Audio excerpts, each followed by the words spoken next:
రాజ్యసభ ఎన్నికలు. రాజ్యసభకు ఎన్నికలు నిర్వహించే విధానం.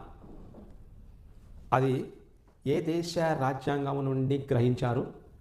రాజ్యసభ ఎన్నికలు లెక్కించే విధానము, ఎవరు రాజ్యసభ ఎన్నికలను నిర్వహిస్తారు అనేది చూద్దాం. రాజ్యసభ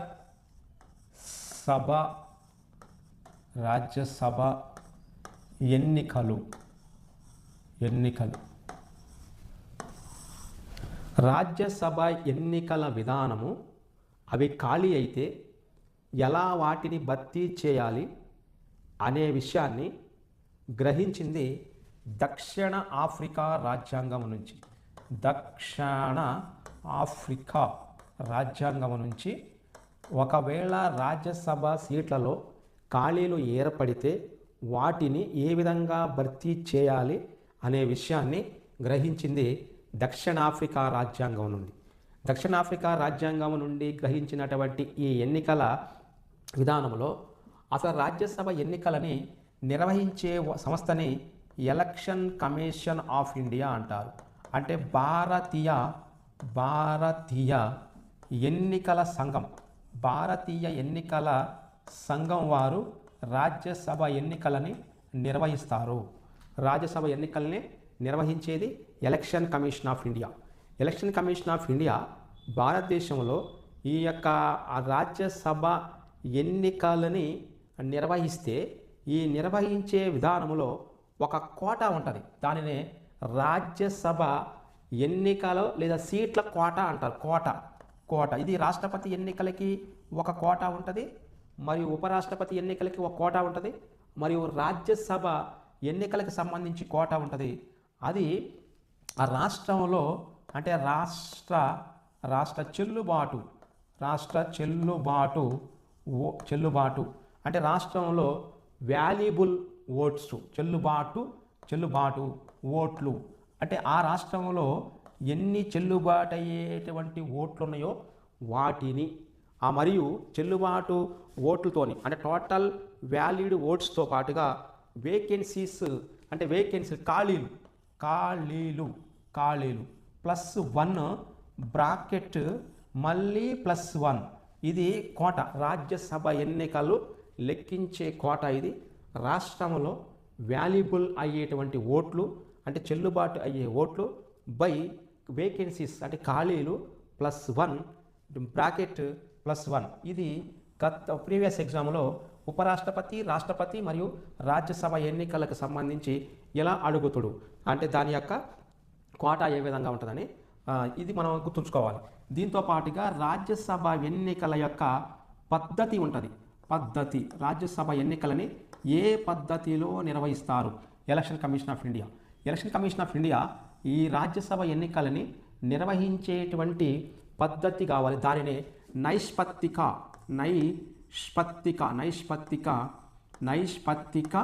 ప్రాతినిధ్య పద్ధతి. అంటే ఏ పద్ధతి ద్వారాగా ఈ రాజ్యసభ ఎన్నికలను నిర్వహిస్తారు? నైష్పత్తిక ప్రాతినిధ్య పద్ధతి. ఈ రాజ్యసభ ఎన్నికలని నిర్వహించే విధానము, దాని పేరు ఏక ఓటు బదిలీ విధానం. అదే పద్ధతి అయితే నైష్పత్తిక ప్రాతినిధ్య పద్ధతి. విధానం ఏక ఓటు బదిలీ విధానం. ఏక ఓటు బదిలీ విధానముతో నైష్పత్తిక ప్రాతినిధ్య పద్ధతిలో కోట రాష్ట్ర చెల్లుబాటు ఓట్లు బై ఖాళీలు +1 బ్రాకెట్ +1. భారతీయ ఎన్నికల కమిషన్ ఈ ఓటింగ్ నిర్వహిస్తుంది. దక్షిణాఫ్రికా నుంచి రాజ్యసభలో ఖాళీలు ఏర్పడితే వాటిని ఎలా భర్తీ చేయాలనే విషయాన్ని తీసుకున్నది దక్షిణాఫ్రికా నుంచి. రాజ్యసభకి ఎన్నికలు ప్రతి సంవత్సరము జరగవు. అవి జరిగే విధానాన్ని ద్వైవార్షిక విధానం అంటారు. రాజ్యసభ ఎన్నికలు జరిగే విధానము, అది నిర్వహించే పద్ధతి ఇందాక చూసుకున్నాం. రాజ్యసభ ఎన్నికలు ద్వైవార్షికం అంటే 2 సంవత్సరాలకి ఒకసారి నిర్వహిస్తారు. ద్వైవార్షికం అంటే 2 సంవత్సరాలకి ఒకసారి రాజ్యసభ సీట్ల ఖాళీలు ఏర్పడితే వాటిని నిర్వహిస్తూ ఉంటారు. 2026 సంవత్సరంలోని ఈ రాజ్యసభకి 72 స్థానాలకి ఈ సంవత్సరం మొత్తం మీద 2026లో 72 స్థానాలకి ఎన్నికలు నిర్వహిస్తారు. దైవార్షికంగా అంటే ప్రతి సంవత్సరం ఇప్పుడు లోక్సభకు అయితే 5 సంవత్సరాలకు ఒకసారి ఎన్నికలు నిర్వహిస్తూ ఉంటారు. గ్రామ పంచాయతీలకు 5 సంవత్సరాలకు ఒకసారి నిర్వహిస్తూ ఉంటారు. అదే మున్సిపాలిటీలకు 5 సంవత్సరాలకు ఒకసారి నిర్వహిస్తూ ఉంటారు. ఇలా వీటిని 5 సంవత్సరాలకు ఒకసారి నిర్వహిస్తే లోక్సభ లేదంటే ఎమ్మెల్యేలు మరియు సర్పంచులు మరి ఎంపీటీసీలు మున్సిపాలిటీలకు సంబంధించి 5 సంవత్సరాలకు ఒకసారి నిర్వహిస్తూ ఉంటారు. కానీ దీనికి మాత్రము ద్వైవార్షికము 2 సంవత్సరాలకు ఒకసారి నిర్వహిస్తారు. అంటే 1/3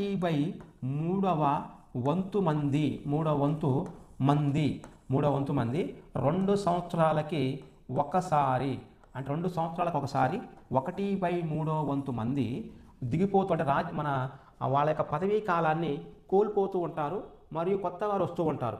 కొంతమంది పదవి కోల్పోయారంటే వాళ్ళ పదవీ కాలం అయిపోయిందంటే కొత్త వారికి మళ్ళీ స్థానం కల్పిస్తూ ఉంటారు. 1/3 వంతు మంది 2 సంవత్సరాలకు ఒకసారి ఎన్నికవుతూ ఉంటారు. 2 సంవత్సరాలకి ఒక్కసారి ఎన్నికవుతారు. 2 సంవత్సరాలకు ఒకసారి ఎన్నికవుతారు. అంటే ఇది మనకి ద్వైవార్షికం అంటే ఇదే 2 సంవత్సరాలకు ఒకసారి. ఎంత వంతు మంది అంటే ఉన్న వాళ్ళలో 1/3 వంతు మంది వెళ్తారు, 1/3 వంతు మంది వస్తూ ఉంటారు. అలా 1/3 వంతు ఈ 2 గుర్తుంచుకోవాలి. ద్వైవార్షికం అంటే 2 సంవత్సరాలకు ఒకసారి 1/3 వంతు అంటే పదవీ కాలాన్ని కోల్పోతారు. ఆ పదవీ కాలం అయిపోయిన తర్వాత మరలా కొత్త వారు వస్తారు. పదవీ కాలం అయిపోయిన తర్వాత మరలా అదే క్యాండిడేట్ అంటే ఒక అభ్యర్థి ఒక టర్ము రాజ్యసభ సభ్యత్వాన్ని తీసుకొని మరలా అదే అభ్యర్థి 2వసారి టర్మ్ కూడా తీసుకోవచ్చు రాజ్యసభ సభ్యత్వాన్ని. ఇదే అభ్యర్థి 3వ టర్మ్ కూడా తీసుకోవచ్చు. ఇదే అభ్యర్థి 4వ టర్మ్ కూడా తీసుకోవచ్చు. ఈ టర్మ్స్ ఒక టర్మ్ ఇది 2వ టర్ము, ఇది 3వ టర్ము, ఇలా టర్మ్స్ ఇవి.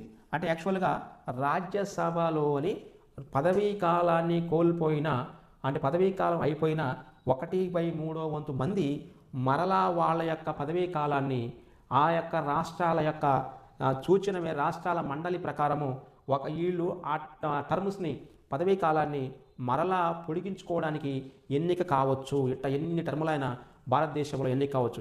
ఇలా టర్ములకి వీళ్ళని ఎన్నుకోవాలి అంటే ద్వైవార్షికంగా జరిగేటువంటి ఎన్నికల్లోని పాల్గొనే వాళ్ళని భారతదేశంలో రాజ్యసభ ఎన్నికల్లో పాల్గొనే వారిని శాసనసభ సభ్యులు అంటారు. శాసనసభ సభ్యులు వీళ్ళనే ఎమ్మెల్యేలు, మెంబర్ ఆఫ్ లెజిస్లేటివ్ అసెంబ్లీ వాళ్ళు ఎన్నుకుంటారు. ఏ రాష్ట్రానికి సంబంధించిన శాసనసభ్యులు ఆ రాష్ట్రానికి సంబంధించినటువంటి వ్యక్తులని ఎన్నుకుంటూ ఉంటారు. శాసనసభ సభ్యులు ఎమ్మెల్యేలు ఈ రాజ్యసభ సభ్యుల్ని ఎన్నుకుంటారు. శాసనసభ సభ్యులు ఎమ్మెల్యేలు రాజ్యసభ ఎన్నికల్లో పాల్గొంటారు. ఈ శాసనసభ సభ్యులు 2 రకాలుగా ఉంటారు. ఒకటేమో ఎన్నిక అయినవారు ఎలక్ట్ అయినవారు, ఇంకొకళ్ళేమో వీళ్ళని నామినేట్ అంటే నియమించబడ్డం అంటే వీళ్ళు గవర్నర్ ద్వారాగా నామినేట్ అవుతారు. గవర్నర్ ద్వారాగా నామినేట్ అయిన వారు కూడా శాసనసభ్యులుగా ఉంటారు. Nominated MLA, elected MLA. ఈ నామినేటెడ్ ఎలక్టెడ్ ఎమ్మెల్యే ఇద్దరు ఈ రాజ్యసభ ఎన్నికల్లో పాల్గొంటారు. ఇది ప్రీవియస్ ఎగ్జామ్లో అడిగాడు. రాజ్యసభ ఎన్నికలలో ఒక రాజ్యసభ ఎంపీని ఎన్నుకునేది ఎన్నికైన ఎమ్మెల్యేలు మరియు నియమించబడ్డ ఎమ్మెల్యేలు కూడా ఎన్నుకుంటారు. శాసనసభ సభ్యులు మాత్రమే రాజ్యసభ సభ్యుల్ని ఎన్నుకోవాలి. అది ఎన్నుకునే విధానం పద్ధతి ముందు చెప్పిన మనము. అయితే రాజ్యసభ సభ్యుల యొక్క పదవీ కాలం ఇప్పుడు దీనికంటే ముందు చెప్పింది ఎన్నికలు, రాజ్యసభ ఎన్నికలు. ఓకే, రాజ్యసభ పదవీ కాలం అనేది రాజ్యసభ పదవీ కాలము ఇది శాశ్వతం. ఈ రాజ్యసభ పదవీ కాలం అనేది శాశ్వతంగా పర్మనెంట్గా ఉంటుంది. ఇది 1952వ సంవత్సరము ఏప్రిల్ నెలలోని 3వ తారీఖున ఏర్పాటు చేయబడితే 1952వ సంవత్సరము మే 13వ తారీఖున తన మొదటి సమావేశాన్ని నిర్వహించుకుంటే అది కౌన్సిల్ ఆఫ్ స్టేట్స్గా ఉందని చెప్పుకోను. తర్వాత 1954వ సంవత్సరంలోని ఆగస్టులో ఇది 23వ తారీఖున ఇది రాజ్యసభగా దాని పేరు మార్చుకుంటే సర్వేపల్లి రాధాకృష్ణన్ గారి ద్వారాగా అది రాజ్యసభగా నామకరణం చేసుకుంటే అప్పుడు నుంచి ఇది ఈ డేట్ నుంచి 1952 ఏప్రిల్ నుంచి 2026 కూడా ఈ సభ శాశ్వత సభ శాశ్వతము. కానీ సభ్యులు శాశ్వతం కాదు. రాజ్యసభ శాశ్వతంగా ఉంటుంది. లోక్సభ అనేది 5 సంవత్సరాల కాలానికి ఉంటుంది. ఇక్కడ మనము లోక్సభ ఇది వీళ్ళు కూడా ఎంపీలే, కానీ లోక్సభ ఎంపీలు కానీ లోక్సభ యొక్క పదవీ కాలం కానీ వీళ్ళ యొక్క ఎంపీల పదవీ కాలము, ఇది సభ యొక్క పదవీ కాలము 5 సంవత్సరాలు. రాజ్యసభ యొక్క పదవీ కాలము శాశ్వతము. రాజ్యసభ యొక్క సభ్యుల అంటే రాజ్యసభ ఎంపీల పదవీ కాలము 6 సంవత్సరాలు. సభ్యుల యొక్క పదవీ కాలం 6 సంవత్సరాలు, సభ మాత్రము శాశ్వతము. లోక్సభ ఎంపీల పదవీ కాలం 5 సంవత్సరాలు, సభ యొక్క పదవీ కాలం 5 సంవత్సరాలు. ఇక్కడ 2 5లే, ఇక్కడేమో సభ శాశ్వతము, సభ్యుల యొక్క పదవీ కాలము 6 సంవత్సరాలు. ఈ 2 విషయాలు గుర్తుంచుకోవాలి. అట పదవీ కాలము 6 సంవత్సరాలు అయిపోయినాక అదే వ్యక్తి మరొక టర్ము 6 సంవత్సరాలకి ఈయన మళ్ళీ వెనుక కావచ్చు. ఇది 1వ టర్మ్ అంటారు, దీన్ని 1వ టర్మ్. ఇది 2వ టర్ము. మళ్ళీ 2వ టర్ములో కూడా పదవీ కాలాన్ని పూర్తి చేసిన ఒక అభ్యర్థి మరొక 6 సంవత్సరాల కాలానికి ఈయన 3వ టర్ము కూడా తీసుకోవచ్చు రాష్ట్రాల మండలి నుంచి. ఇలా ఎన్ని టర్ములైనా ఒక భారతీయ పౌరుడు తను రాజ్యసభలో శాశ్వతం కాబట్టి ఆ సభలోని ఎంపీగా ఎన్ని టర్ములైనా పోవడానికి ఆస్కారం ఉంటుంది భారత రాజ్యాంగం ప్రకారం. ఇది భారతదేశంలో ఉన్న రాజ్యసభ ఎన్నికలు ఫస్ట్ టాపిక్. 2వ టాపిక్ పదవీ కాలము. అది రాజ్యసభ పదవీ కాలానికి రాజ్యసభ సభ్యుల పదవీ కాలానికి తేడా ఉంది. లోక్సభ పదవీ కాలానికి లోక్సభ ఎంపీల పదవీ కాలానికి తేడా ఏమీ లేదు. అలా అంటే రాజ్యసభ విషయంలో అలా ఉంది. దీంతో పాటుగా రాజ్యసభ ఇప్పుడు చెప్పుకున్న విషయంలో ఒకటేమో రాజ్యసభ ఎన్నికలు, రాజ్యసభ ఎన్నికలు. 2వ టాపిక్ వచ్చేసి రాజ్యసభ యొక్క పదవీ కాలము. అంటే దానిలో సభ్యుల పదవీ కాలం, దాంతోపాటుగా ఓ సభ యొక్క పదవీ కాలం తీసుకున్నాం. రాజ్యసభకి సభ్యుడి యొక్క అర్హతలు, ఏ అర్హతలు ఆ సభ్యుడికి ఉండాలి. ఒక రాజ్యసభ ఎంపీగా ఆయన నియమించబడాలంటే ఆయనకి ఏమి అర్హతలు ఉండాలి. 2వ సభ అయినా, శాశ్వత సభ అయినా, పెద్దల సభ అయినా ఆ యొక్క రాజ్యసభకి అర్హతల విషయంలో మొట్టమొదటిది ఆయన ఆమె భారతీయ పౌరుడు అయి ఉండాలి. భారతీయ పౌరుడుగా గుర్తించబడాలి. ఈ భారతీయ పౌరుడు గుర్తించబడాలంటే దీంట్లోని ఆధార్ కార్డు ఉండొచ్చు ఒక భారతీయ పౌరుడిగా, మరియు భారతీయ పౌరుడికే భారతదేశంలోని రేషన్ కార్డు ఇస్తూ ఉంటారు, అండ్ ఆ రేషన్ కార్డు ఉండొచ్చు. ఈ భారతీయ పౌరుడికే పాన్ కార్డు ఉంటుంది, పాన్ కార్డు కూడా ఉపయోగించుకోవచ్చు ఈ గుర్తింపుగా భారతీయ పౌరుడిగా. దీంతో పాటుగా పోస్టల్ డిపార్ట్మెంట్ వారు మరి భారతీయ బ్యాంకులు ఇచ్చేటువంటి బ్యాంకు పాస్బుక్ కూడా ఉపయోగించుకోవచ్చు.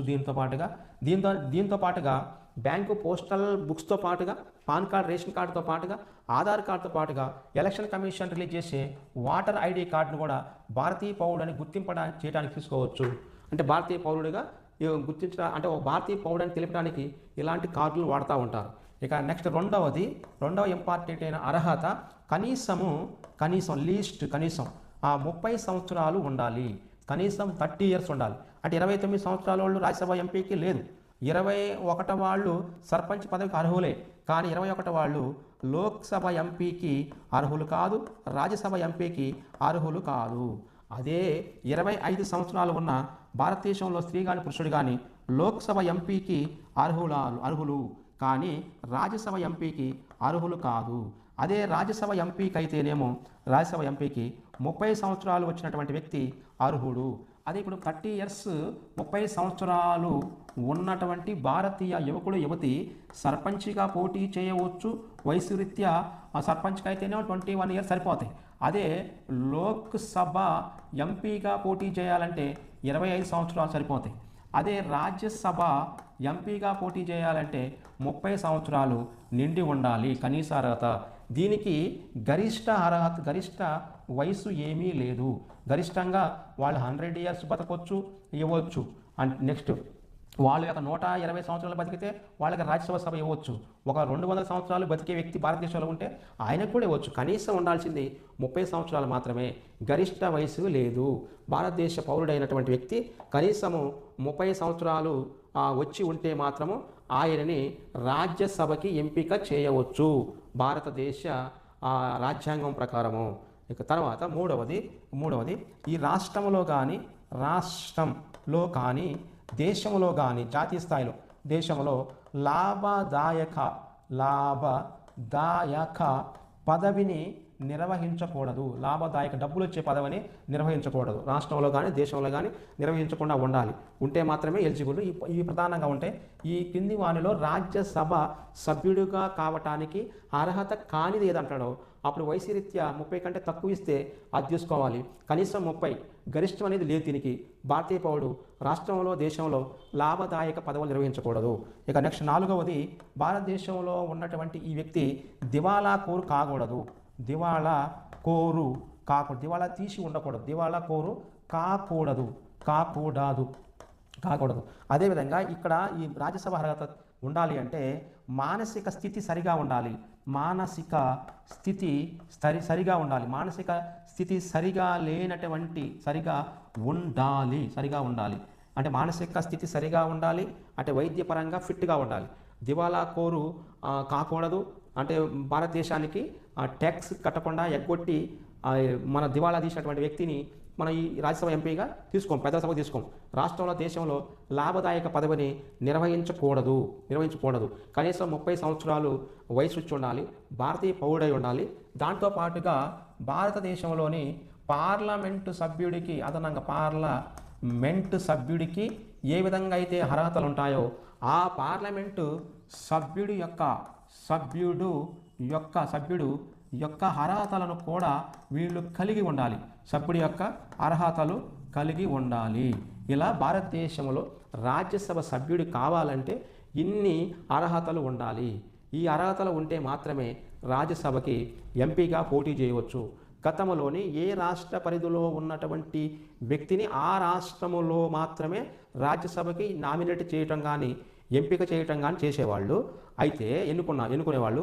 ఇటీవల కాలంలో దాన్ని మార్పు చేసి ఈ ప్రజా ప్రాతినిధ్య చట్టంలో 1951లో ఉన్నటువంటి కొన్ని రూల్స్ని తీసివేసి ఒక రాష్ట్రానికి చెందినటువంటి వ్యక్తి భారతీయ పౌరుడైతే మిగతా రాష్ట్రం నుంచి ఏరే రాష్ట్రం నుంచి కూడా రాజ్యసభకి ఎన్నిక కావచ్చు. ఈ రాజ్యసభకి ఎన్నిక కావాలంటే అందుకనే ఒక రాష్ట్రం వ్యక్తి కాకపోయినా కానీ ఆ రాష్ట్రంలోని వీళ్ళకి రాజ్యసభ సభ్యత్వం ఇస్తూ ఉంటారు. ఎందుకంటే దాని అర్హతల్లోని మార్పులు చేర్పులు చేశారు కాబట్టి. ఇది భారతదేశంలోని రాజ్యాంగం ప్రకారం రాష్ట్రాల మండలిగా ఉన్న రాజ్యసభకు ఎన్నికలు మరియు పదవీ కాలము ఆ సభ్యుడిగా ఎంపిక కావడానికి కావలసినటువంటి అర్హతలు 3 టాపిక్లు దీనిలో ఉన్నాయి.